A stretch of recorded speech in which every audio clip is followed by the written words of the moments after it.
வணக்கம். நான் இப்போ இருக்கிற இடம் என்னன்னா, பார்த்தசாரதி பெருமாள் கோயில் வெளிப்பகரத்தை பார்த்தாலே உங்களுக்கு தெரிஞ்சிருக்கும்.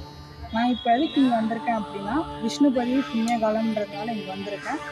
வருகின்ற மே 15 வெள்ளிக்கிழமை வைகாசி முதல் தேதி இந்த ஆண்டின் முதல் விஷ்ணுபதி புண்ணிய காலம் வருகிறது. ஆண்டிற்கு 4 நாட்கள் மட்டுமே வரும் இந்த அரிய நாள் மகாவிஷ்ணுவுக்கு மிகவும் சிறப்பானதாகும். வைகாசி 1, ஆவணி 1, கார்த்திகை 1, மாசி 1 ஆகிய தினங்களில் வரும் இந்த புண்ணிய காலத்தில் பெருமாளை வழிபட்டால் வாழ்க்கையில் நல்ல மாற்றங்கள் ஏற்படும் என்பது பக்தர்களின் நம்பிக்கை. அன்றைய தினம் அதிகாலை 1:30 முதல் காலை 10:30 வரை இருக்கும் இந்த புண்ணிய நேரத்தில் மகாவிஷ்ணுவையும் மகாலட்சுமியையும் மனதார வழிபட்டால் தோஷங்கள் நீங்கும், வீட்டில் செல்வ வளம் பெருகும், மன அமைதி கிடைக்கும், நினைத்த காரியங்கள் கைகூடும். இந்த நேரத்தில் பெருமாள் கோவிலுக்கு சென்று கோவில் கொடிமரத்தை 27 முறை சுற்றி வழிபட்டால் வேண்டுதல்கள் நிறைவேறும். மேலும் துளசி இலைகளை சாற்றி ஓம் நமோ நாராயணா என்று பக்தியுடன் ஜபித்து வந்தால் குடும்பத்தில் அமைதி, செல்வ வளம் மற்றும் நல்ல முன்னேற்றம் உண்டாகும்.